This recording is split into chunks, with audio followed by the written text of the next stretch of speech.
طيب تعليقك على مشروع تحيا مصر، هل هتتبرع ولا لا؟ ماشي. تحيا مصر، انا حسني مبارك كان يعرفني، انا مواطن كنت متراقب.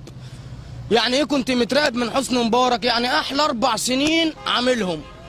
بسأل في ال4 سنين اللي انا عاملهم، انا عملت لهو خفي ده شغل تاني. الناس الكبار حسني مبارك عارفني، انا راجل بقى عارف ان الثوره دي اتعملت ازاي، عارف اللي حصل في مصر، عارف الدنيا فيها ايه. انا معايا الناس اللي عملوا الثوره، يعني اللي عملوا الانقلاب ده الخطه بتاعتهم انا عارفها، الخطه اللي اتعمل بيها الثوره دي انا عارفها. انا لهو خفي، واد متفرمط، واد كان بيلعب 4 سنين بلعب فيهم.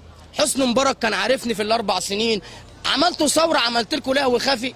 الناس بقى اللي قامت الحريقه دي كلها اللهو الخفي، اللهو الخفي مع ادله، معايا ادله ومعايا مستندات ان ده انقلاب، والانقلاب ده جاي ازاي اللهو الخفي عارف. انا راقبت الناس اللي عملوا الانقلاب ده. حسني مبارك كان عارف جابر النمر، انا اسمي جابر النمر من عين شمس، اسم اللهو الخفي ده لقب انا مخترعه لل4 سنين. انا واد مدرسه، ليا الحق ان اتكلم قضاء عالي قضاء واطي.